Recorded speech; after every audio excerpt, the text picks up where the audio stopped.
Pai, em nome de Jesus, nós queremos agradecer pela vida do Eduardo, Senhor, por ele ser voluntário, Senhor, na tua obra, por ele ter entendido o chamado dele, Senhor.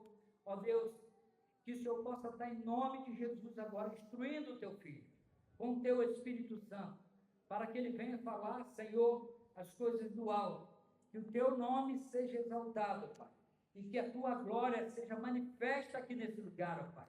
Que hoje, nesse ambiente, haja cura. Amém. Que hoje, nesse ambiente, haja libertação. Que hoje, nesse ambiente, haja graça de Deus pairando sobre cada um de nós. E que o teu Espírito tenha liberdade no nosso meio. É o que nós te pedimos, em nome de Jesus Cristo. Amém e amém. Amém. Boa noite, irmãos, tudo bem? Vocês estão felizes? Vocês estão bem? Já cumprimentou essa pessoa que está do seu lado, né? Fiz vocês cumprimentarem ela assim que vocês chegaram. Já te convido a abrir sua Bíblia comigo lá no livro de 1 Samuel, capítulo 2.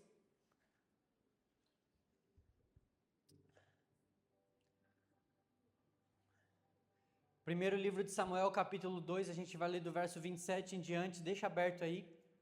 Antes da gente ler, a gente vai fazer um negócio.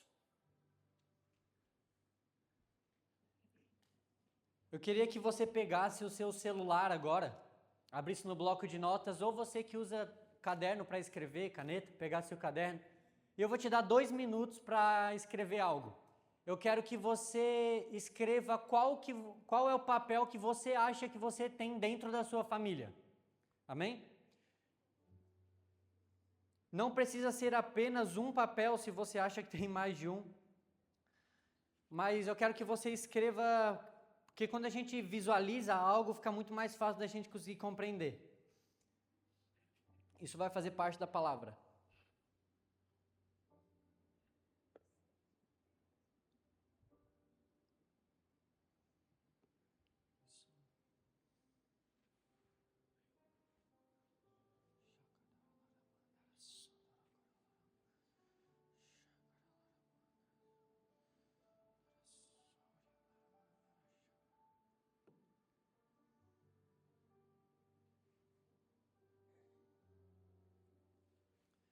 Mais 1 minuto.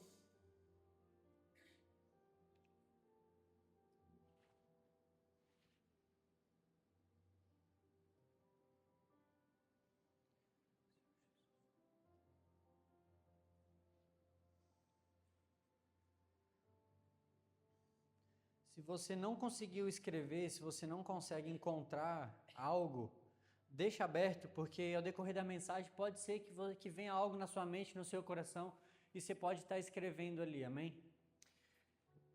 Coloca a mão no seu coração comigo e ore junto comigo. Senhor Jesus, eu peço para que nessa noite a sua palavra fale comigo. Tira as escamas dos meus olhos, Senhor, e do meu coração,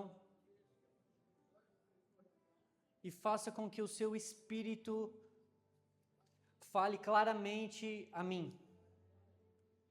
Senhor, eu sou totalmente seu. Então me transforma e me usa na minha casa. Em nome de Jesus, Senhor. Nesse momento a minha mente é sua, o meu coração é seu e o meu corpo é seu. Em nome de Jesus. Amém. Amém, irmãos. Então, nós vamos ler como base primeiro livro de Samuel, capítulo 2, versículo 27. Em diante a gente vai falar sobre o sacerdote Eli, como pano de fundo, né? Não com ele especificamente, a gente vai usar algo que ele viveu como um pano de fundo para a nossa mensagem. Ainda falando sobre família, né? Eu acredito também de que esse tema a gente não fala sobre ele só porque é o mês que a Convenção Batista está falando sobre família, sabe? Família é uma coisa que não é só batistas que levam em conta, todo mundo deveria levar em conta, todo crente deveria levar em conta, né? Só que ele vem totalmente de encontro também com o tema que o nosso pastor vem pregando ao decorrer de todo o ano, que é dependência de Deus, amém? Se tem um lugar que a gente precisa ter dependência de Deus, é dentro da nossa casa, dentro da nossa família e principalmente no nosso papel. Eu já queria dizer para você de que você tem sim um papel, você tem sim um propósito nessa vida, você não é uma obra do acaso, você não simplesmente caiu nessa terra e está aí a Deus dará. Não, existe algo que Deus pensou e planejou com você e através de você, amém? Então, o primeiro livro de Samuel, capítulo 2, 27 em diante, diz assim: E veio um homem de Deus a Eli e lhe disse: Assim diz o Senhor, acaso não me revelei claramente a família de seu pai, quando eles estavam lá no Egito, debaixo do domínio de Faraó? Eu escolhi o seu pai dentre todas as tribos de Israel para ser o meu sacerdote, subir ao meu altar e queimar o incenso e usar um colete sacerdotal na minha presença. Também dei à família de seu pai todas as ofertas preparadas no fogo pelos israelitas. Por que vocês zombam do meu sacrifício e da oferta que determinei para minha habitação? Por que você honra seus filhos mais do que a mim, deixando eles se engordar com as melhores partes de todas as ofertas feitas por todo Israel, meu povo? Portanto, o Senhor, Deus de Israel, declara: Eu prometi à sua família, à sua linhagem de seu pai, que ministrariam diante de mim para sempre. Mas agora o Senhor declara: Longe de mim tal coisa. Eu honrarei aqueles que me honram, mas desonrarei aqueles que me desprezam. Serão tratados com desprezo. É chegada a hora em que eliminarei a sua força e a força da sua família, de seu pai, e não haverá mais nenhum idoso na sua família. E você verá aflição na sua habitação, na minha habitação. Embora Israel prospere na sua família, ninguém alcançará a idade avançada. E todo descendente seu, que eu não eliminar do meu altar, será poupado apenas para lhe consumir os olhos com lágrimas e para lhes entristecer o coração, e todos os seus descendentes morrerão no vigor da vida. E o que acontecer aos seus 2 filhos, aos filhos de Eli, Ofni e Finéias, será um sinal para você. Os 2 morrerão no mesmo dia. Levantarei para mim um sacerdote fiel, que agirá de acordo com o meu coração e o meu pensamento. Eu edificarei firmemente a família dele, e ele ministrará para sempre perante o meu rei ungido. Então todo o restante da sua família virá e se prostrará perante ele para obter uma moeda de prata e de pedaço de pão. Ele implorará para que ponha em alguma função sacerdotal para ter alguma coisa de comer. Até aqui. A gente vai usar essa passagem, como eu disse, de pano de fundo, a vida de Eli. O tema dessa mensagem eu vou falar muito sobre negligência, só que eu não estou querendo falar sobre a negligência dele com filhos, eu estou falando negligência, no geral. Nesse contexto todo, nós estamos no final do período dos juízes. A gente sabe que logo depois vem o período dos reis. Saul foi o primeiro rei de Israel e Eli foi o penúltimo juiz, logo depois veio Samuel. Israel, para variar, estava passando uma profunda crise espiritual, novidade, né, no Antigo Testamento e tudo mais. Na verdade, até hoje a gente vê a Igreja do Senhor vivendo de crise em crises espirituais, né? E eles estavam também muito dispersos. E além disso, o tabernáculo de culto ao Senhor, que ficava lá em Siló, estava sendo profanado pelos sacerdotes. Quem que eram os sacerdotes naquele tempo? Ofni e Finéias, os 2 filhos de Eli. Ele era o sumo sacerdote e seus 2 filhos eram sacerdotes. E o que eles estavam fazendo então, Edu, de profanação nesse tempo? Primeiro, eles pegavam não só parte dos sacrifícios. Por quê? Porque era direito do sacerdote pegar uma parte do sacrifício para o seu sustento. Isso era ok. Só que eles pegavam a melhor parte dos sacrifícios, deixavam o que sobrava para Deus, e eles estavam introduzidos na cultura dos cananeus, que era uma idolatria, né? Era um culto idólatra, um povo pagão. E eles estavam fazendo uma coisa pior ainda. Eles estavam se envolvendo em práticas de prostituição durante o culto ao Senhor. Tradução: esses homens estavam totalmente perdidos. Só que eles estavam trabalhando ou parados no serviço a Deus? Eles estavam trabalhando, não estavam? Só que o fato deles estarem trabalhando aprovou eles ou não? Não. Exatamente. E qual que é o ponto que Eli entra? Qual foi o pecado? Eli fez isso? Eli não fez isso. Qual foi o problema de Eli? ele foi negligente concernente ao pecado dos seus filhos.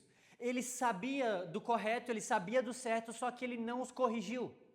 Ele deixou então profanarem o templo, e quando você profana o templo do Senhor, não é apenas do templo que está falando, é do nome do Senhor. Por isso que testemunho é uma coisa muito importante para nós. A gente não pode simplesmente viver a nossa vida da nossa forma. Quando um crente ele tem um mau testemunho, ele está levando o nome de quem? De Deus profanando. O testemunho, a palavra de Deus acaba sendo difamada através de um mau testemunho de um crente. Por isso que a palavra, ela pode inspirar muitas pessoas, só que o exemplo arrasta. Por isso que a nossa vida tem que andar de acordo. Alguém pega aqui, por favor.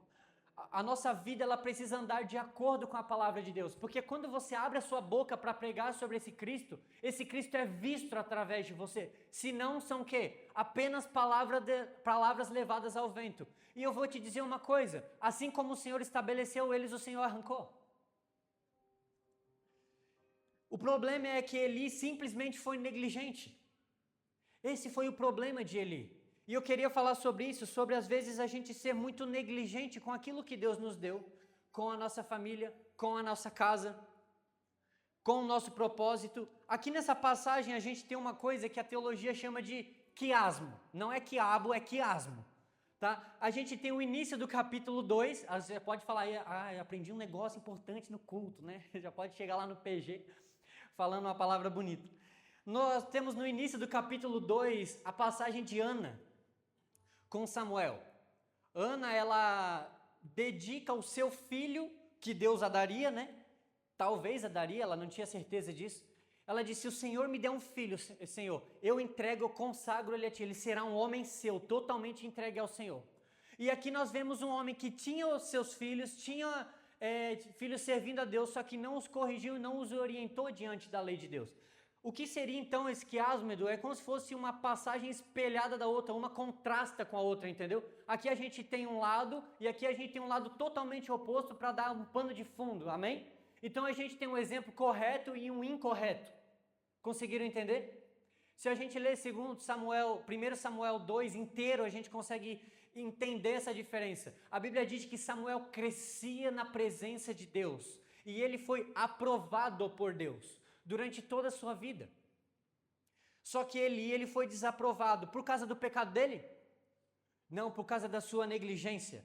E nesse momento, eu até me pergunto, cara, ele colocou os seus filhos para trabalhar para Deus, certo? Só que será que ele ensinou aos seus filhos a amarem a Deus como ele amava? Ele colocou os seus filhos para trabalhar para o Senhor. Mas eu me pergunto, será que ele conseguiu ensinar esses meninos a amarem a Deus como ele amava? Isso eu me pergunto não só com ele, eu me pergunto isso até quando eu vejo sobre Moisés e Arão. Entende? Gente, Arão era tipo um porta-voz de Moisés, porque Moisés tinha problemas na fala. Só que Moisés, ele fica 40 dias com Deus no monte, estando lá, sendo ministrado pelo Senhor, trazendo direção para o povo. A primeira coisa que o Arão fez quando Moisés sobe é o quê? Ele monta um bezerro de ouro na primeira largada, na primeira oportunidade. Agora tem uma pergunta para ti. Arão tinha problema com sinais e milagres? Claro que não. Arão estava colado do lado de Moisés quando o mar se abriu. Ele estava do lado de Moisés, ele viu as rãs, cara. Ele viu as moscas, ele viu o rio se tornar em sangue. Sabe, ele ouviu sobre o anjo da morte, ele não teve problema com sinais e milagres. Ele sabia que Deus era poderoso, amém? Ele viu a água sair da rocha, ele viu o maná cair do céu. Ele não tinha problemas com milagres. Só que quando Moisés sobe, na primeira oportunidade, esse cara faz um bezerro de ouro. Sabe, Arão também falava sobre Deus, mas eu me pergunto com isso, cara, será que ele conseguia amar a Deus como Moisés amava? E eu creio que isso é uma dificuldade muito grande para a gente conseguir transmitir o amor de Cristo, conseguir ensinar as pessoas a amarem Jesus, conseguir ensinar, mostrar para as pessoas que Cristo deve ser sim a nossa prioridade. Você já tem tudo o que precisa para você ter uma vida, cara, mais do que abençoada. Sabe o que é? Você tem uma Bíblia e o Espírito Santo. Você tem muito mais do que você precisa para ser próspero, para ser feliz, para ser livre, para ser abençoado, para ter uma vida leve, para ter uma vida completa, que é uma Bíblia e o Espírito Santo. Você não precisa de mais nada. Nós é quem vivemos com mais do que precisamos. Você já reparou que a gente se preocupa demais? A nossa mente é consumida por coisas que, de verdade, se tu parar meia hora para pensar, você abriria a mão fácil. Quando a gente fala sobre famílias, uma das coisas que também me entristece é que, geralmente, a queixa, o motivo pelo qual a gente se preocupa, geralmente é muito parecido. Que a queixa é: o que eu vou conseguir dar? O que eu vou conseguir prover? Tanto para minha esposa, para minha filha, para o meu filho, para minha família no geral. Eu vim de um contexto de escassez, o que eu vou conseguir dar? E isso, ok, é digno, é óbvio que isso não é nem questionável. Só que isso, cara, seria muito vago se isso fosse o foco e o centro da nossa vida. Seria muito vago se Cristo tivesse te salvo só para isso. Seria muito vago se isso fosse o que de fato enchesse os seus olhos. Entende? Isso não é errado, não são pecados em si mesmo. Isso não é errado. De verdade não é, isso é muito digno. Porém, isso muitas vezes nos rouba do relacionamento com Deus. Nos rouba da prioridade com o Senhor. Por quê? Porque a gente está muito consumido. Porque a gente está muito cheio de coisa. Você já tentou chegar do trabalho cansado, exausto e orar? Seja sincero, você já tentou? Não dá. Cara, você não consegue, cara. A tua mente não aguenta. Por quê? Porque tu tá cansado. E o que a gente fala para Deus? Senhor, ralei, trabalhei o dia inteiro, eu vou descansar. Não é? A primeira coisa que a gente consegue abrir mão é Jesus. Vamos ser sinceros. A gente diz: Senhor, eu estou me dedicando em tantas coisas, eu estou exausto. E de verdade, irmãos, a gente precisa sim tomar cuidado com isso. Você lembra da estratégia de Faraó? Quando o povo quis sair do Egito e adorar a Deus, qual foi? Aumente a carga de trabalho dos hebreus, porque eles estão muito ociosos, estão querendo adorar ao seu Deus. Então, aumente a carga de trabalho deles para que eles não tenham tempo. E nós achamos que excesso de trabalho é bênção de Deus. Mas muitas vezes nos rouba de Deus. Se pergunte, de verdade, qual foi a última vez que você acordou de madrugada com Jesus falando contigo? É sério. Tenta puxar na sua memória. Jesus, qual foi a última vez, Senhor? Qual foi a última vez que você se pegou durante o seu dia? Sério, só pensando em Cristo. Qual foi a última vez que de verdade você teve uma experiência de que o Espírito Santo saltou algo no seu espírito assim e aquilo te consumiu o dia inteiro? Qual foi a vez de que você falou: Jesus, de verdade, hoje eu abriria a mão de tudo para ficar contigo? De todos os meus compromissos, eu cancelaria toda a minha agenda para ficar contigo. Qual foi a última vez que isso aconteceu? Qual foi a última vez de que Jesus foi de fato a nossa prioridade? Porque é muito bonito e é muito fácil a gente falar: Jesus é a minha prioridade. Só que na nossa lista tem 3 prioridades. E prioridade não pode ter 3, só pode ter 1, porque prioridade vem de primeiro. Se tu tem 3 prioridades, já caiu por terra. Ninguém ganha em segundo, igual as crianças falam: ganhei em segundo. Meu filho, não ganha em segundo. Só ganha o primeiro. O segundo era o primeiro a perder, minha mãe falava, né? Prioridade é uma coisa só. E tem coisas que elas não são pecado em si mesmo, mas elas nos roubam de Deus. Edu, como assim? Em Lucas capítulo 14, lá do verso 15 em diante, vai falar sobre uma parábola. A parábola do grande banquete. Um rei fez um banquete e ele disse assim: convidem, chamem os meus convidados. E os convidados, eles não foram no banquete. E eles não foram no banquete não porque eles estavam em pecado, eles não estavam em pecado. O primeiro, ele disse assim: eu comprei uma propriedade, não poderei ir. É pecado comprar casa? É? Porque se for, dá a tua para mim, irmão. Se a tua for quitada, me oferta. Não é, eu nunca uma pessoa chegou para mim e ela disse assim: Edu, ora por mim. Aí eu falei: por quê? Aí ele disse assim: porque eu estou comprando uma casa, eu estou com medo. Ninguém chega assim, Edu, estou preocupado, tá com casa própria, né? Não sei, né? Não sei, será que é de Deus? Ninguém pede oração por isso, cara. O segundo diz assim, ó, comprei, eu não lembro se eram 2 ou 10, juntas de bois. Era o dobro de produtividade na lavoura. Um irmão nunca chegou para mim e disse assim, ó, Edu, por favor, ora por mim. Por quê, irmão? Tá passando alguma coisa? É uma luta, cara, tô vendendo um monte. Não, certo, é uma prova. Eu tô prosperando tanto. Eu tô com medo. Ninguém pede oração por essas coisas, você já percebeu? É pecado prosperar? Claro que não. Mas ninguém pede oração por essas coisas. Ninguém fica com medo quando está enriquecendo, não é? Ninguém fica com medo com essas coisas. E o terceiro é o pior, que ele diz assim, ó, eu me casei, não posso ir. É pecado casar? Não é. Tem uns que, na verdade, o casamento foi até um milagre, né? Porque não dava para ter acontecido, a mulher comprou na planta e agora tá valorizando o terreno, né? Mas, de repente, tu é tipo eu, embargou a obra, daqui a pouco vem alguém e termina a construção, né? Mas, assim, era pecado as coisas que eles não foram no banquete? Era pecado? Não. Só que tirou eles do banquete com o rei. Tirou eles de se assentar com o rei na mesa. Muitas coisas, elas nos roubam de Deus. Elas não são pecado em si mesmas. Elas só entraram no lugar de Jesus na nossa vida. Elas só entraram no lugar de Jesus na nossa vida. Edu, o que isso tem a ver com Eli? Negligência.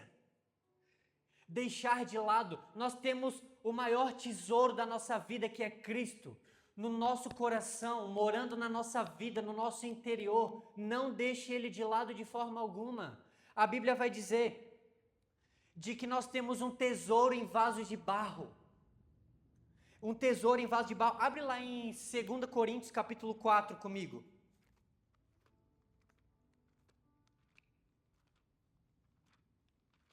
Segunda carta aos Coríntios, capítulo 4, no versículo 1 em diante. Que vai dizer assim: portanto, visto que nós temos esse ministério pela misericórdia que nos foi dada, nós não desanimamos.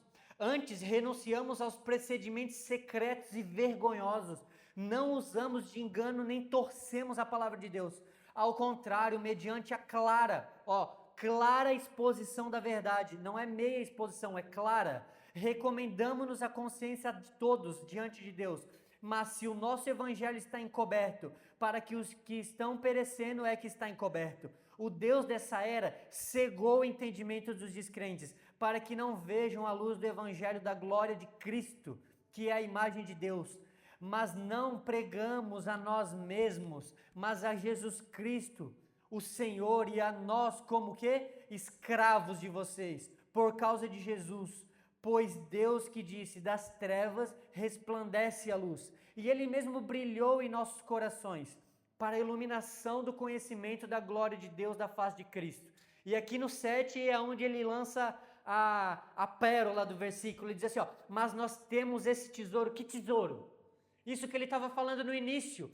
Cristo é o nosso tesouro. Nós temos esse tesouro em vasos de barro. Quem é o vaso de barro? Eu sou o vaso de barro.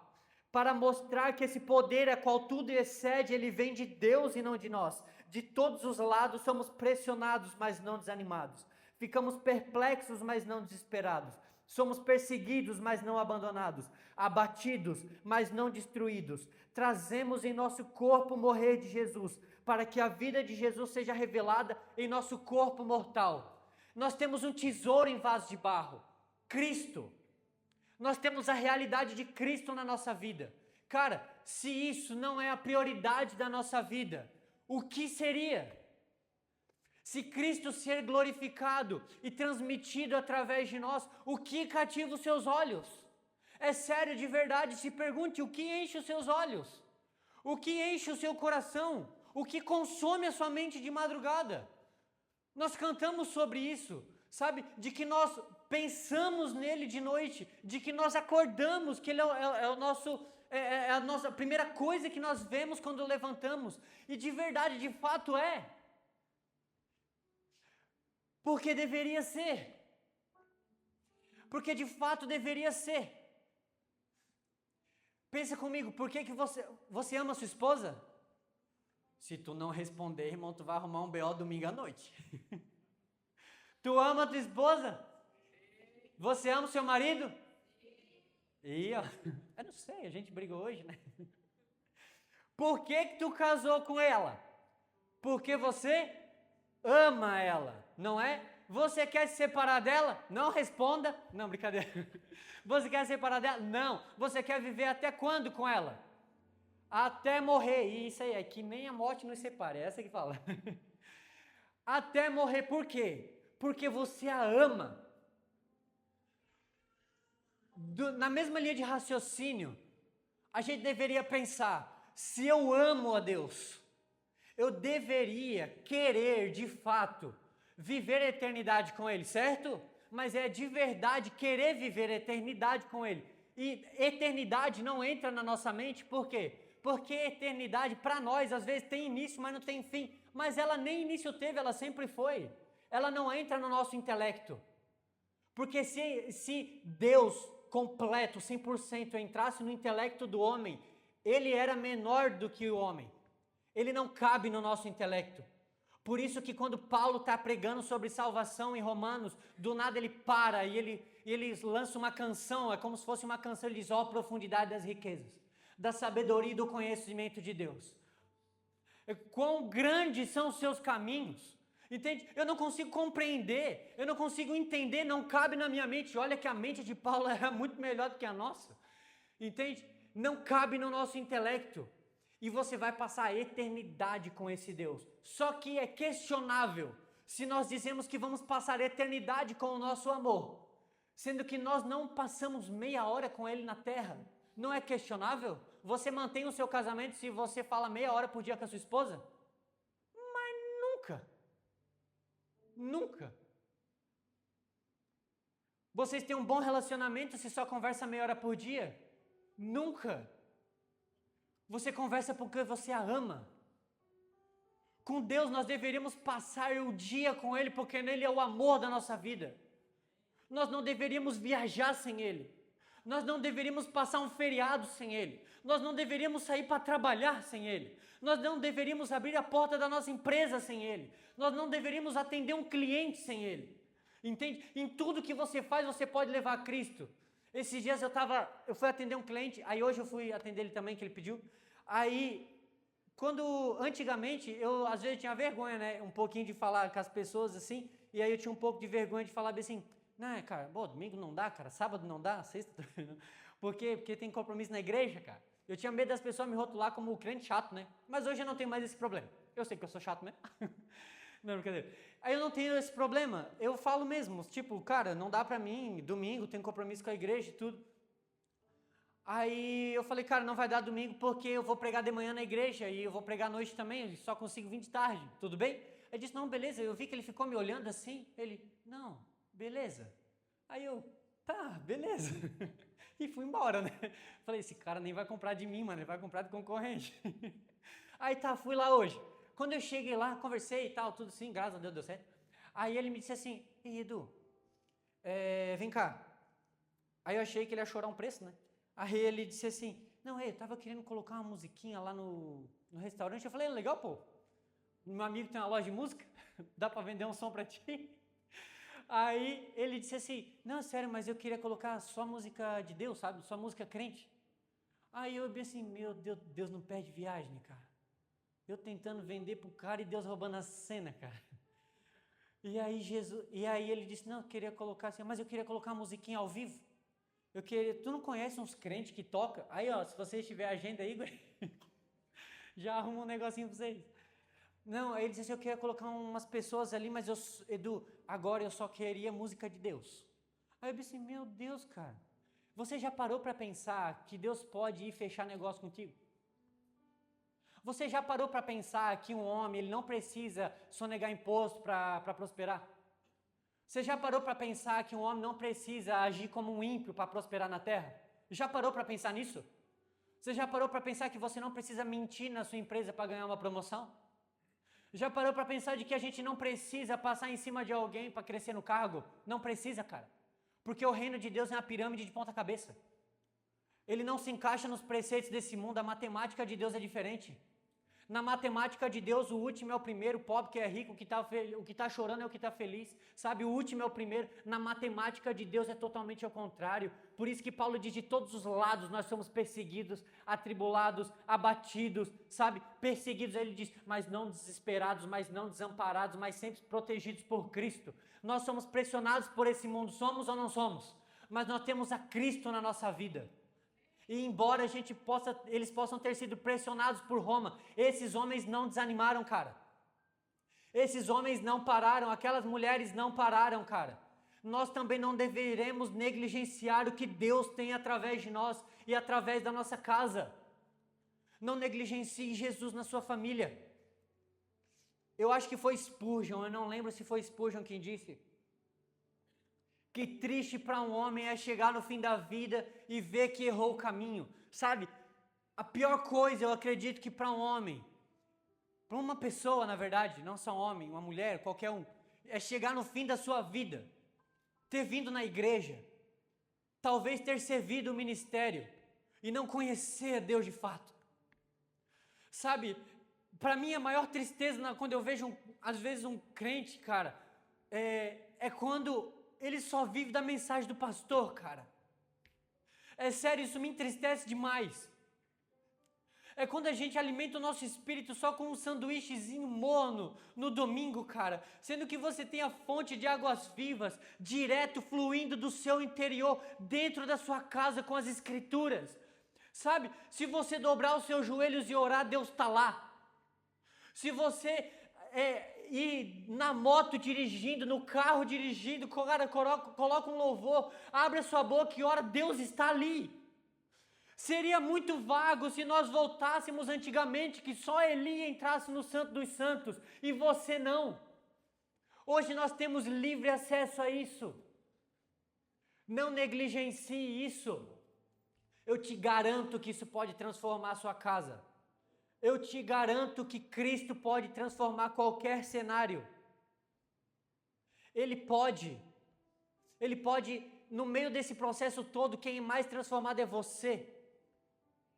Durante todo esse processo é você. Deus me livre a gente ser encontrado como Eli, sumo sacerdote, autoridade em Israel, juiz em Israel, respeitado em todo o território de Israel e desaprovado por Deus. Deus me livre a gente ser encontrado como Ofni e Finéias, filhos de sacerdote, filhos de juiz. Esses meninos deviam passar na rua, cara, todo mundo devia ter medo deles. Os meninos não queriam nem jogar bola contra o time deles, cara, eles iam perder tudo, ia tomar um sapeco. Também vai mexer com o filho do sacerdote, cara, tá doido. E desaprovados por Deus. Sabe, a arca de Deus, ela é a presença do próprio Deus. Só que hoje essa arca do Antigo Testamento, hoje ela é Cristo, né? Ela representava Cristo. E ela mora aqui, ó, dentro de você. Ela vai sair daqui contigo, sabia? O culto não acaba quando eu fecho a boca e paro de pregar. Quando a gente apaga as luzes. O culto é a sua vida inteira. Quando você for para sua casa, a arca vai estar lá, sabia? Quando você for para casa, a presença de Deus vai estar contigo. Amanhã, quando você for pagar aquele boleto, a arca de Deus vai estar contigo. Quando você for jantar com a sua família hoje, a arca de Deus pode estar lá no meio. Só que, cara, não seja como Abinadab, que manteve a arca durante quantos anos? 20 anos na sua casa. A Bíblia não tem um relato de sinal milagroso ou grandioso que Deus fez na vida de Abinadab. E ficou lá 20 anos. Cara, hoje você vem no culto e eu prego para você, o pastor prega para você, você dobra os seus joelhos e ora, amém? Amém. Antigamente, no Antigo Testamento, a arca de Deus só tinha uma. Só. Não tinha cópia. Era uma só. E ela estava na casa do Abinadab. Imagina você é o único homem da terra que tem o símbolo da presença de Deus na sua casa. E não tem um relato de que Deus fez algo na sua família. Que desprezo é esse? Só que quando a gente anda no texto, quando a gente lê em 2 Samuel capítulo 6, a gente vê que ela passou quanto tempo? 3 meses na casa de Obed-edom. Quando Davi foi buscar a arca, porque ele virou rei, ele queria governar só com a arca. Passou 3 meses e a Bíblia diz que toda a sua casa e a sua família prosperaram e foram abençoadas por completo. 3 meses. Porque esse homem reverenciou ela. Detalhe, Uzá, que era filho de Abinadab, quando tocou na arca foi consumido. Por quê? Porque era lei, não pode tocar na arca. Era lei. Uzá sabia disso. Todo Israel sabia disso. Mesmo assim ele errou, ele pecou. Mesmo sabendo, ele fez errado. Mesmo Eli sabendo, ele não estava nem aí. Ele deixou os filhos viver do jeito que eles queriam. Isso reprovou Eli, cara. Isso reprovou Uzá. Imagina, você é filho de Abinadab, a arca de Deus está na sua casa. Você chega da escola, você passa por ela, ela está lá. Olha ali a arca. Você volta da escola, a arca está lá. Você sai com os amigos, a arca está ali, pegando pó. Você volta para casa, a arca está lá. Passou 20 anos na casa do cara pegando pó e nada aconteceu. Isso não faz você questionar nada. Você já reparou que tem muitas pessoas que elas vêm para a igreja anos e a vida não muda? Já reparou? Só que tem pessoas que quando se convertem se entregam de cabeça a Cristo, em 3 meses Deus está usando poderosamente. Eu não estou falando que todo mundo vai fazer grandes coisas, não. Mas ser transformado todo mundo pode. Ah, Edu, é só porque não está registrado. De verdade você acha que se tivesse acontecido algo grandioso na casa de Abinadab, você acha que Deus iria deixar de fora das escrituras? Você acha mesmo que estaria fora se algo milagroso da parte de Deus tivesse acontecido ali? 20 anos na casa daquele cara, realmente você acha que estaria fora? Irmãos, a gente não pode passar 20 anos com a arca na nossa vida, indo com a gente de culto em culto e não sermos transformados por isso. Isso me consome a mente. Uma vez, quando a Lari abriu o culto aqui, ela falou sobre isso. De quando a gente estava no processo, né, de tentar engravidar, ter filhos. A gente precisou fazer alguns tratamentos e tudo mais. E durante esse processo, cara, a Lari, ela sempre foi uma mulher que ela nunca me cobrou nada. Ela nunca me questionou, nunca me pediu, assim, coisas. Ela nunca me pediu nada, de verdade. Eu nunca me senti pressionado com ela, assim, como marido. Só que ela, um dia orando com Deus mesmo, né? Ela só me disse isso esses dias. Ela orando, ela disse, a gente estava passando por um momento financeiro mesmo, bem apertado na nossa casa, né? Mas o Senhor sempre supria, mas a gente estava passando por um momento mais difícil, mais apertado. Aí ela estava orando e ela disse para Deus, Senhor, assim, eu não sei se é bom a gente ter filhos agora também, porque eu e o Edu passar uma dificuldade é uma coisa, cara, só que com filho eu acho que seria mais difícil, eu não sei se eu conseguiria abrir o coração a si mesmo, né? Claro que assim, fome não ia passar, a gente ia dar um jeito, entendeu? Só que ela estava abrindo o coração, esse era o sentimento dela na hora.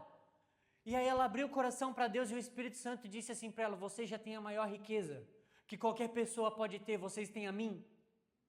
A maior riqueza que você pode ter na sua casa é Cristo. A maior riqueza que você pode transmitir para os seus filhos é a Cristo. Você pode dar de tudo para eles e eles não amarem a Jesus. Eu te garanto que você daria tudo que você tem para eles amarem a Cristo. Ah, isso eu tenho certeza, cara. Eu tenho certeza de que você abriria a mão de tudo, para que no fim da sua vida vocês vissem eles de joelhos na cruz de Cristo. Entende? E ali o Espírito Santo falou com ela e disse, você já tem a maior riqueza. E isso é verdade. A Bíblia nos garante isso, nós temos uma riqueza, um tesouro em vaso de barro. Nós somos o vaso de barro. O vaso é frágil ou não? O vaso é frágil. Ele quebra ou não quebra? Quebra, racha, lasca. Só que eu te garanto, coisa boa é quebrar na mão de Deus, porque Ele te refaz. E Ele remenda ou refaz? Ele refaz, Ele não remenda. Ele não dá ponto sem nó. Deus não faz remendo. Deus refaz por inteiro. Por isso que vida cristã não é meio termo. Não existe meio crente, ou é ou não é, cara. Não tem como eu ter uma vida cristã na igreja e fora eu não ser crente. Não, então tu não é. Não tem como a gente ser meio salvo, não tem meio salvo. É o que? Vai passar da cintura para cima para o céu? Não passa, não dá. Entendeu? Não existe meio crente. Ou é salvação ou é condenação. Não existe meio termo. Deus não faz remendo na vida de ninguém. Por isso que Jesus, ele não está interessado em dar uma vida 2.0 para nós. Ele não está em, de fato, só aumentar a sua performance. Não. Ele quer acabar contigo. Ele quer que você abra mão de você. Você não é mais seu, Diego. Você não é mais seu. Pati, você não é mais sua, você é de Deus. As suas vontades não podem ser suas, elas têm que ser de Cristo. Sabe, os sonhos dele são muito maiores do que os seus. Tenta fazer uma coisa que Deus desaprova para você ver. Deus não vem e fura seu balãozinho. Não é? Porque você é dele. Você tem que andar conforme ele deseja. Se os seus caminhos são dele, ande nos caminhos dele. Lâmpada para os meus pés é o quê? A tua palavra. Pega a Bíblia e lê. Na verdade, deixa a Bíblia ler você, cara. Deixa a Bíblia te ler. Como isso? Pega o texto e deixa ele te moldar. Quando está escrito aqui, ó, que eles eram avarentos, presunçosos, lê assim, ó, Senhor, eu sou avarento e presunçoso. Quando ela disse assim, ó, que eles estavam perdidos, diz assim, Senhor, eu estava perdido. Quando você lê que o povo foi resgatado do Egito, você lê assim, ó, o Senhor me resgatou do meu Egito. Porque é verdade. Deus resgatou cada um aqui do seu Egito. Só você sabe de onde Deus te tirou, cara. Deus sabe de onde te tirou. Você também sabe, talvez o irmão do seu lado não saiba. Mas Deus arrancou a gente do império das trevas para a sua maravilhosa luz. Não negligencie essa luz. Não abra mão dessa luz. Ele nos transportou. Ele nos pegou. Você não veio, ele foi até você. Nem para se converter a gente consegue. Ele que tem que converter a gente. Nem para aceitar Jesus nós presta, se tu parar para pensar. É ele quem tem que converter o nosso coração para que a gente tome uma atitude. Ele faz tudo primeiro. Então se submeta a ele. Não seja como ele, não negligencie. Você tem um propósito, cara. Você tem um propósito, seu João. Todos nós temos um propósito. Nossa família tem um chamado e um propósito. Cristo deve ser visto na nossa casa. Sabe, quando as pessoas elas vão na nossa casa, elas conseguem ver tudo lá, menos Jesus, talvez isso esteja errado. Não, sério, talvez isso esteja errado. As pessoas veem tudo na nossa vida e não verem a Cristo, e talvez isso seja um baita de um sinalizador para nós.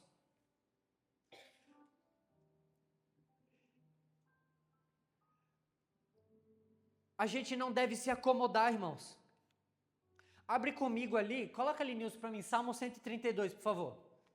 Nós não podemos nos acomodar, a gente não pode se conformar com a vida cristã só do culto em culto. Irmãos, isso é uma passagem de Davi. Davi escreveu isso, ele diz, Senhor, lembra-te de Davi das dificuldades que enfrentou. Pode passar. Ele jurou ao Senhor e fez um voto ao poderoso de Jacó. 3, esse é o voto. Eu não entrarei na minha tenda, eu não me deitarei no meu leito, não concederei sono aos meus olhos, nem um cochilo às minhas pálpebras, enquanto eu não encontrar um lugar para o Senhor, uma habitação para o poderoso de Jacó. Davi escreve isso. Davi era rei de Israel. Ele não era o prefeito de navegantes, ele não era o dono da casa, ele era rei de Israel, o rei da maior nação que tinha, da potência mundial. Ele era um rei aprovado por Deus, e ele não se conformou com isso. Ele queria o quê? Deus, eu quero encontrar um lugar digno para ti, eu quero fazer algo que o Senhor goste, algo que o Senhor aprove. Hoje nós temos essa estrutura, mas quem é o lugar? Eu sou o lugar aonde Deus vem e ministra. Eu sou o templo aonde o Senhor vem e fala comigo, amém? Eu sou esse lugar. Então eu não posso dar sono aos meus olhos, descanso às minhas pálpebras e ficar deitando no leito onde eu descanso. Não, eu tenho que se tornar um lugar onde Deus gosta. Se tornar um lugar onde Ele fala e eu escuto. Entendeu?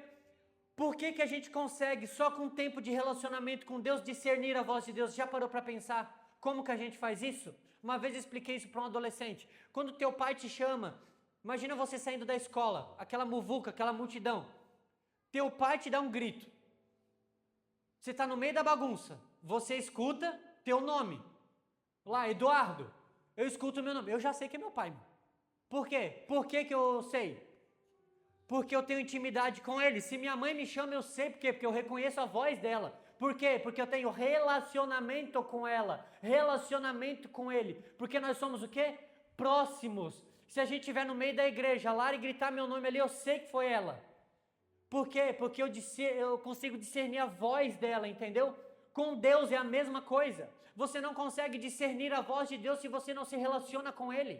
Ela não é uma voz familiar ao seu espírito, não é uma voz familiar para você, ao seu intelecto, ao seu coração, se você não se relaciona. Conforme você vai se relacionando, criando intimidade, criando tempo de qualidade com o Senhor, você começa a discernir essa voz. E quando o Senhor fala contigo, você consegue entender, isso aqui é de Deus. Isso aqui foi o Espírito Santo quem está falando comigo, é Deus quem está me orientando. Porque aquela voz, ela é o quê? Familiar para ti. Porque você tem tempo com Ele. Cara, Davi não se acomodou. A gente não deveria se acomodar. A gente deveria fazer de tudo para ter uma casa aprovada por Deus. A gente deveria fazer de tudo para que a nossa vida fosse diante do Senhor, sabe, entregue. Você já reparou que quando a gente fala, também, como eu disse, sobre família, sobre bênção de Deus, o estereótipo que vem na nossa mente é o quê? Prosperidade. Quando eu tenho conquista é por quê? Porque Deus está me abençoando. Quer ver? O irmão abre uma empresa, começa a vender e tal. O que outros falam? Oh, Deus está te abençoando, né? Quem falou? Sério, de verdade. Só porque ele prosperou? Coitado do Jó, né?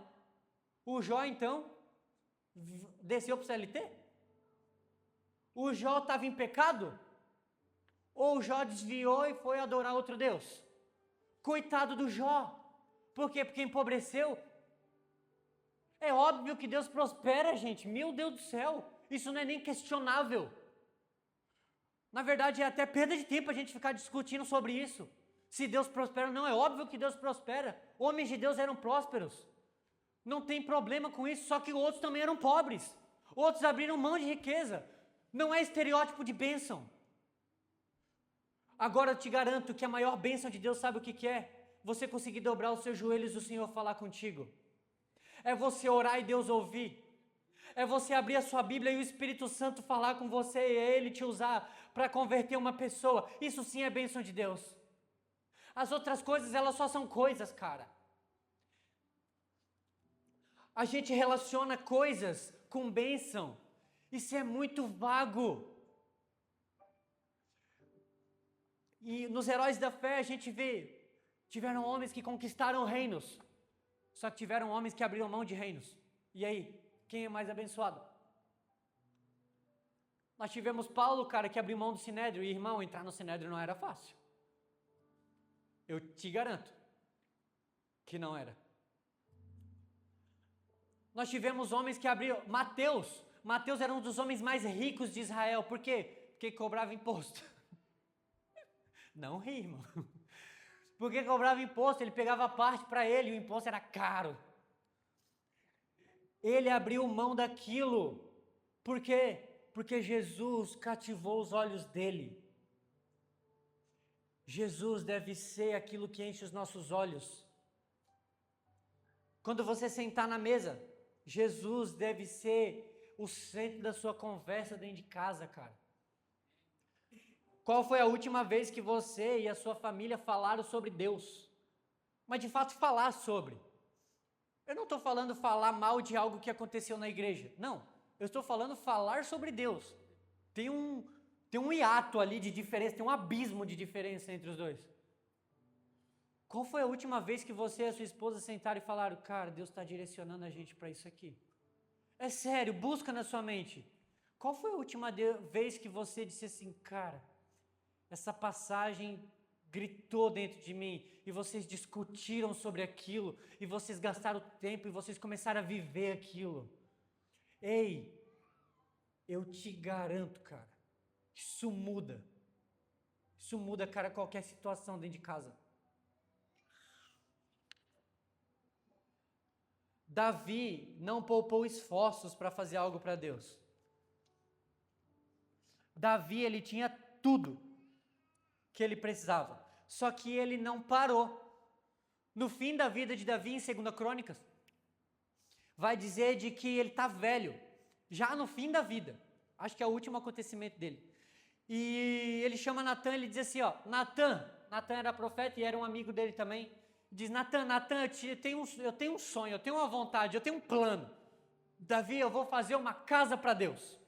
Davi, Natan, eu moro num palácio de cedro, eu moro no maior palácio de Israel, eu tenho uma casa linda, digna, eu tenho tudo perfeito, eu moro num lugar lindo, e o meu Deus não tem um lugar digno para ele, eu quero fazer o melhor para o Senhor.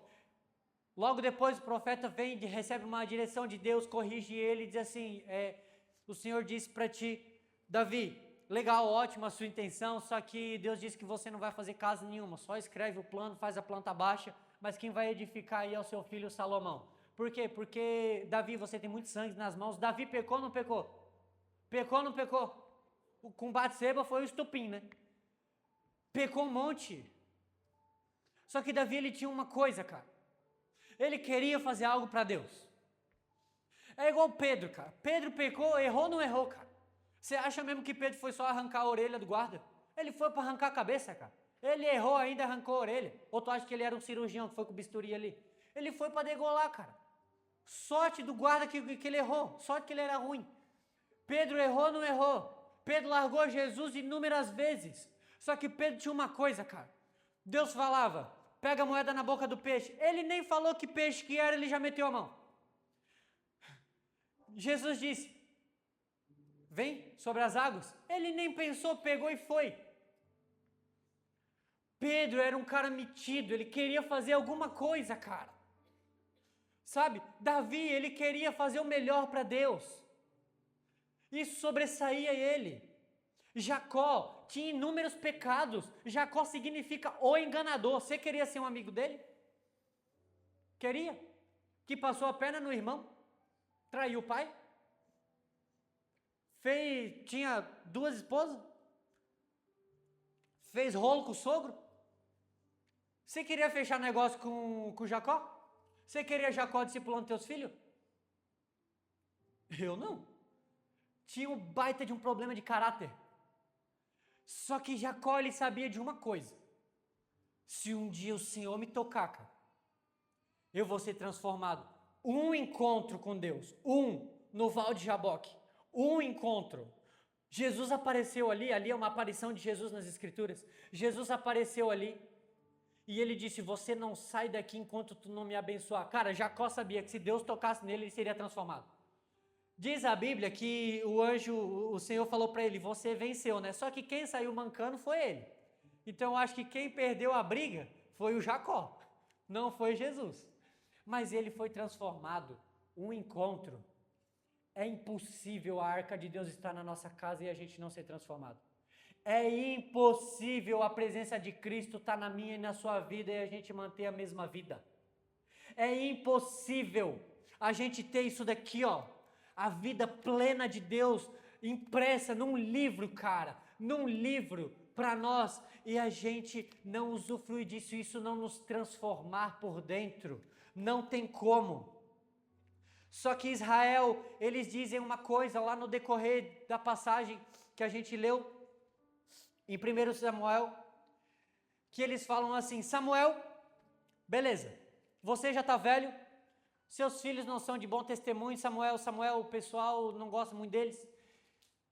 Samuel, nós queremos um rei, que governe sobre nós, que lute as nossas guerras, que vá à frente de nós pelas batalhas. Nós queremos ser iguais às outras nações. É isso que quebra para mim. Nós queremos ser iguais às outras nações. Bota uma coisa na cabeça. crente não é igual às outras nações. Nós não somos iguais, não somos. Vivemos no mesmo mundo, mas não somos. Nossos preceitos sobre casamento é diferente. Sabe, nossa mentalidade é diferente, deveria ser totalmente diferente. Ele diz, nós queremos ser iguais às outras nações, elas têm um rei, outros guerreiam as guerras deles. Samuel, nós queremos uma pessoa que vá por nós. Aí na passagem, para mim, é como se fosse um desabafo de Deus com Samuel, de Samuel com Deus, porque Samuel diz assim, tudo bem, eu vou orar.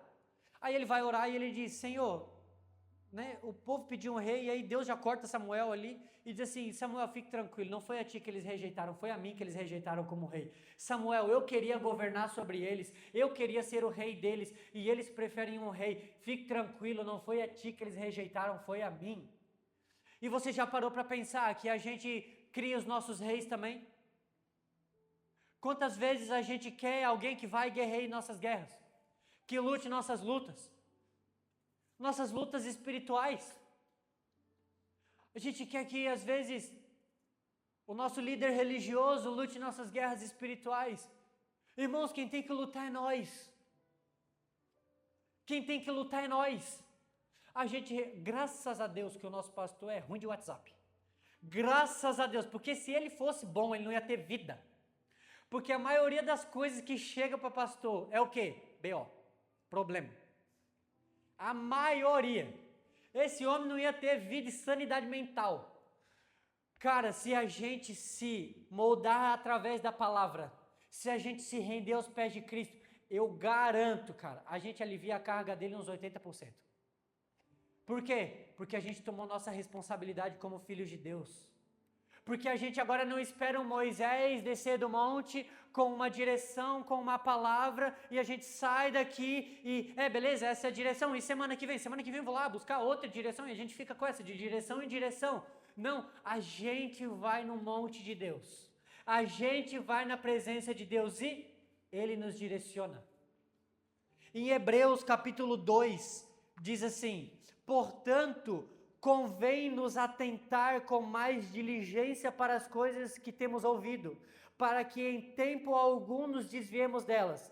Porque se a palavra falada por anjos permaneceu firme e toda a transgressão e desobediência recebeu justa retribuição, como escaparemos nós, se negligenciarmos tão grande salvação? A qual, começando a ser anunciada pelo Senhor, foi-nos confirmada pelos que ouviram. Se o Eli teve o castigo dele, se os homens tiveram o castigo deles, e foi anjos que pregaram para ele, o que acontecerá com a gente, com nós?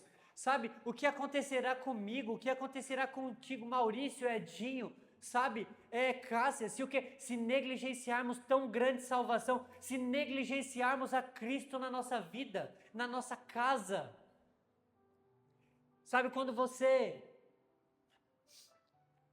sentar na mesa, de verdade, cara, às vezes a gente senta só para resolver problemas, a gente deveria sentar e conversar sobre Jesus, e falar sobre Cristo. Já reparou que a gente coloca outros reis na nossa vida? A gente coloca o trabalho como rei na nossa vida. A gente diz isso até às vezes dentro da igreja, irmãos. A gente diz assim, não, tudo bem, pode vir. Mas se você tiver trabalho, daí não precisa. Beleza, então o trabalho vem acima de tudo. Nem família vem na frente às vezes. A gente abre mão de tudo por causa de várias coisas. Um dia, faz muitos anos isso já, eu lembro que foi bem no início da minha conversão que eu vi era uma manchete assim, era da revista Veja, que ela dizia de que se um homem não conquistou nada até os 30 anos de idade, provavelmente ele não vai ser nada na vida. Aí eu olho para a Bíblia. Os homens começaram a ser usados com 60, 70, 80, 90, e eu pensei, Veja, não sabe de nada. Ei, a gente não tem os padrões desse mundo, cara. Nós não temos o padrão desse mundo. Deixa a Bíblia moldar a sua família, deixa a Bíblia moldar a sua casa, deixa a arca entrar na sua casa. Todo mundo aqui tem uma arca, cara.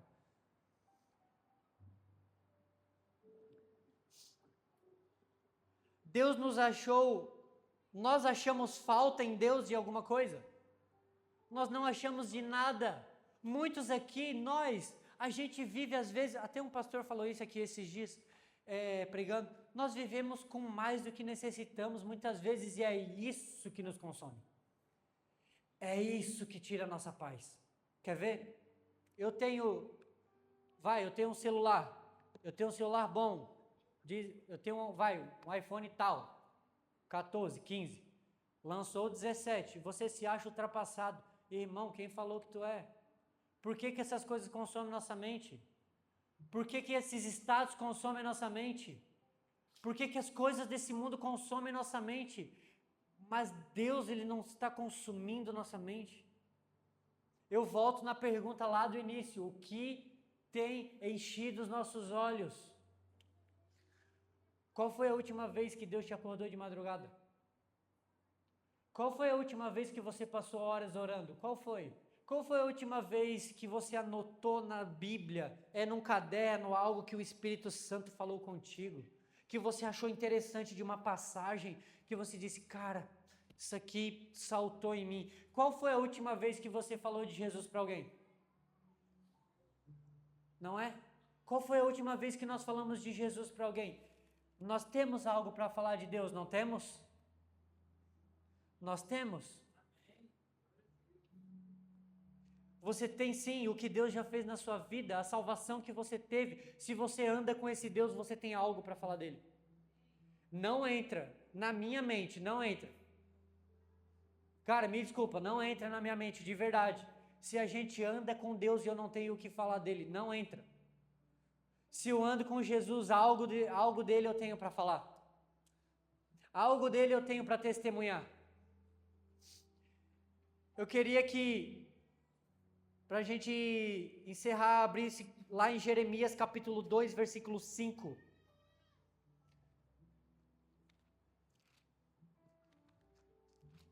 Que diz assim.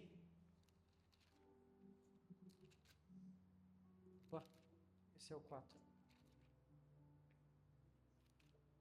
Jeremias 2, na verdade eu vou ler do 1 em diante. A palavra do Senhor veio a mim, vá proclamar aos ouvidos de Jerusalém. Eu me lembro, presta atenção, eu me lembro da sua fidelidade. Você era fiel quando você era jovem, como noiva, você me amava muito e você me seguia pelo deserto, por uma terra não semeada. Israel, meu povo, era santo para o Senhor, os seus primeiros frutos das suas colheitas, todos os que devoraram eram considerados culpados e a desgraça os alcançava, declara Deus. Ouça a palavra do Senhor, ó comunidade de Jacó, todos os clãs da comunidade de Israel, assim diz o Senhor, que falta os seus antepassados encontraram em mim, para que me deixassem e se afastassem de mim, e seguiam ídolos sem valor, tornando-se eles mesmos sem valor. Eles não perguntaram aonde estava o Senhor, que os tirou e os trouxe do Egito, e os conduziu por um deserto, por uma terra árida, cheia de covas, terra seca, terra de trevas, pela qual ninguém passa, ninguém vive, e trouxe vocês a uma terra fértil, pelo qual comessem dos seus frutos e dos seus bons produtos. Entretanto, vocês contaminaram minha terra, tornaram a minha herança coisa repugnante. Os sacerdotes, nem eles perguntavam pelo Senhor, até os intérpretes da lei, eles não me conheciam mais, e os líderes do povo, eles se rebelaram contra mim, e os profetas, aqueles que eram para falar da minha lei, eles já profetizavam por Baal, e seguiam deuses inúteis. A pergunta, que falta achamos em Deus para abandoná-lo? Que falta achamos em Deus? O que nos faltou? De verdade, o que nos falta para largar Jesus e viver nossa vida? Não nos faltou nada, cara. Você se lembra do teu deserto, eu tenho certeza de quando você não conseguia resolver aquilo na sua vida, de que você estava passando por uma crise terrível, talvez no seu casamento, sabe, talvez em finanças, talvez você não tinha o que comer, cara, e Deus te conduziu durante todo um deserto com um braço forte, sabe, com a sua destra fiel, e te colocou numa terra que mana leite e mel. entende? Você come dos seus bons frutos, você planta e tudo que planta na terra, a terra dá. Os frutos são grandes, as colheitas são exuberantes. Só que qual que era a ordem de Deus quando eles entraram na terra? Planta tudo, meu povo, pode plantar tudo, vocês vão prosperar, eu vou dar em dobro para vocês, mas não se esqueçam do Senhor vosso Deus, quando vocês prosperarem. Não se esqueçam que eu os conduzi durante todo o deserto, foi eu que os sustentei com um braço forte, foi eu que tirei água da rocha para vocês, vocês não tinham nem para beber, vocês não tinham para comer, vocês oravam porque não tinham pão, cara, e agora vocês prosperaram. Não se esqueçam do Senhor o vosso Deus. E o que eles fizeram? Abandonaram e foram servir o que? Aí você vê os deuses dos cananeus, foram servir os deuses dos filisteus, e foram servir a vários deuses, e foram servir a deuses de plantações. Para quê? Para colher mais. Deus já tinha dado mais, cara. Só você e Deus sabe o deserto que Ele te sustentou. E sabe, deserto não é coisa ruim. A gente tem que tirar isso da nossa mente, de que deserto é coisa ruim na nossa vida. Quer ver? A gente às vezes está passando uma dificuldade e a gente já diz, estou no deserto. E você já viu que o crente, quando está na prova, ele tem cara de prova? Até o semblante fica caído, né? Ele tem cara de prova, ele anda, e aí, bom dia? Bom dia, né? Aí ele diz, eu estou no deserto. Deserto não é escassez, cara. O deserto é a pura providência de Deus na sua vida. No deserto eles não plantavam, Pati. Eles não pescavam, eles não faziam nada. Maurício, eles não levavam jarro de água. Sabe o que eles faziam? A comida caía do céu, a água saía da pedra. Porque no deserto é onde você aprende a depender de Deus. O deserto é para mudar a sua mentalidade de escravo do Egito para filho de Deus, e é Ele quem te provê. Por que que eles passaram 40 anos no deserto? Por murmuração. Porque reclamavam. Porque quando batiam de frente com uma dificuldade, culpavam a Deus. Porque não obedeceram ao Senhor. E quando Deus os introduz na prosperidade, sabe, em uma terra boa, em um lugar confortável, quando trazendo para os nossos dias, quando o cara começa a prosperar, ele larga Jesus. Cara, burro é um homem assim. Sabe, quando a gente começa a ser abastado, a gente larga Jesus. Tolo é uma pessoa assim, gente. De verdade não faz sentido. Se Deus está te dando mais, se renda mais. Se Deus está te dando mais, fique mais atento. Ore mais. Sabe por quê? Porque Pedro pescou a noite toda, não pegou nada, mas também não afundou. Sabe quando que ele afundou? Quando ele começou a pescar muito. Você precisa de ajuda, não é quando a coisa está ruim só, não, mano. Você precisa de ajuda quando as coisas estão boas, para não se perder. Você precisa de ajuda, você precisa de amigo. Você precisa de pessoas à sua volta para você não se afundar. Porque sozinho ninguém consegue nada. Não seja negligente com a presença de Cristo na sua vida. Fique de pé comigo.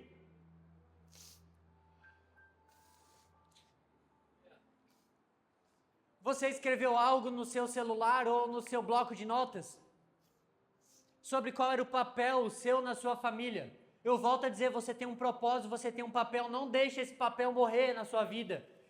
Só que escreva depois desse culto algo maior do que isso. Coloque um segundo tópico. E coloque assim, o meu papel é representar a Cristo na minha família. Grave o que eu vou te dizer, você já tem tudo que você precisa para ter uma vida boa. E uma vida boa, de acordo com as Escrituras, você tem uma Bíblia e o Espírito Santo. Ei, não espere a mensagem do domingo que vem para ouvir a Deus. Não espere. Sabe, igreja não é fast food gospel, cara, que a gente vem e pega, se não é para mim eu descarto, não. A gente só se junta para falar do Deus que nos salvou, para resgatar uns perdidos, sabe, para ajudar um ao outro, mas você tem uma responsabilidade, não seja negligente como Eli. Seja prudente como Davi. Seja temente a Deus. Salomão escreveu no fim da vida, o homem mais sábio de todas as Escrituras, diz a Bíblia, né? Dentre todas as coisas que já se viu e ouviu, e a conclusão é essa, qual que é? Teme a Deus e obedece os seus mandamentos. Os seus filhos podem futuramente se rebelar, eles podem, eles têm essa opção, ok? Só que Você pode colocar uma coisa na mente deles. Todos os dias eles acordarem e eles verem você com a Bíblia. Eles podem se rebelar porque eles não querem. Opção deles, ok. Mas eles nunca vão poder dizer que o pai foi negligente, que a mãe foi negligente. O filho pródigo, ele saiu de casa, não saiu?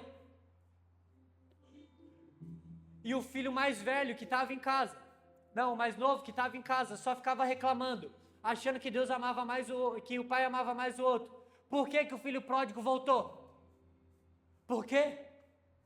Porque ele sabia que o pai ia estar esperando ele. Sabe, se a gente implantar exemplo na nossa família, no nosso casamento, sabe, para as pessoas que estão à nossa volta, eles podem não querer o seu Deus, mas eles nunca vão poder dizer que não tiveram exemplo. Eles nunca vão poder dizer de que não tiveram testemunhos. Eles podem ter um pai e uma mãe de braços abertos, porque lá vai ser um lugar seguro para voltar.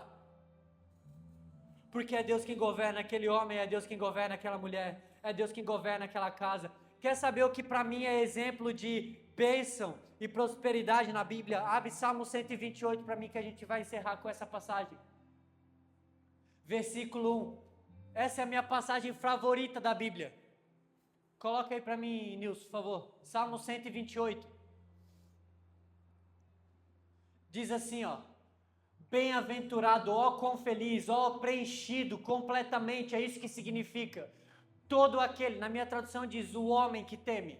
Todo aquele que teme ao Senhor. Esse temor não é de medo, é de obediência e reverência, é para uma majestade.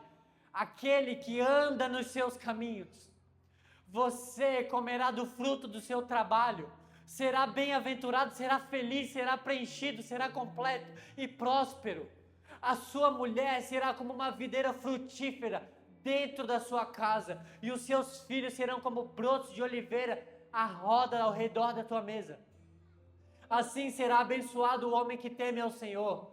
Que o Senhor o abençoe desde Sião, para que você veja a prosperidade de Jerusalém todos os dias da sua vida, que você veja os filhos dos seus filhos e que haja paz em Israel. Esse é um contraste de Eli, pela desobediência e negligência de Eli. Qual foi a ordem? Vocês não vão chegar no fim da vida, vocês nem na velhice vão chegar. Um homem que é abençoado, diz aqui, ó, ele vê até os filhos dos seus filhos. Ele é próspero. E o que ele tem? Ele tem uma esposa frutífera. Os seus filhos são como brotos de oliveira, frutos ao redor da sua mesa. Ou seja, não é uma casa separada. É uma casa que senta na mesa junto. É uma casa que almoça junto. Sabe, que janta junto. Não, cada um não janta em cada cômodo, não. Eles sentam na mesa junto. Se tem uma coisa que cura a sua casa, que cura o seu casamento, que cura a sua família, sabe o que é? É a mesa de Cristo. É sentar na mesa junto. Entende? Sabe por quê? Porque na mesa é impressionante, vocês estão tudo no mesmo nível. Está todo mundo do mesmo tamanho. Ninguém é maior, ninguém é menor, ninguém é nada. A mesa reconcilia qualquer um. Por quê? Porque tu não tem entretenimento. Você tem que conversar com a pessoa que está na tua frente, você está olhando no olho dela. Quem aqui já foi num churrasco de família e estava brigado com o parente? E sentou na frente dele da mesa. Precisou pedir a maionese para ele, que não estava falando com ele. A mesa te força a falar até com quem você não quer. A mesa é um lugar de cura. Mesa pode curar a sua casa, pode curar a sua família. Sabe, pratique isso, talvez ao decorrer dessa semana. A gente coloca os melhores talheres, os melhores pratos para a visita. Faz um teste essa semana. Coloca o melhor na sua mesa para sua casa. Edu, isso é bobice. Cara, te garanto, não é. Dê o melhor para sua família essa semana. Abra as escrituras na mesa, leia a Bíblia junto, não seja separado dentro de casa. Não faça só o seu devocional sozinho, cara, eu sei que é importante, eu faço. Mas abre a Bíblia junto e leia juntos, vocês vão ver. Isso, cara, isso é algo sobrenatural. Abre a Bíblia junto, foi uma das melhores coisas que eu fiz com a minha esposa. Deus fez coisas grandiosas na nossa vida e ainda está fazendo. A gente vê que a gente anda alinhado por causa disso. Eu queria que você orasse comigo. O pessoal vai cantar uma canção aqui agora. Pode cantar aquela de manhã. Isso. E eu queria que você pensasse nessa palavra e pensasse: Jesus, eu estou sendo negligente à sua presença. Jesus, eu estou te deixando nítido na minha casa, na minha família. E eu queria que agora você se restringisse, não a família, parentes longe, mas família, casa. Entendeu? Jesus, quando minhas filhas olham para mim, elas veem Jesus. Jesus, quando meus pais olham para mim, eles veem um adolescente de Deus. Eles veem um jovem de Deus. Eu queria que você meditasse nisso agora, orasse por isso. Vamos adorar um pouquinho agora.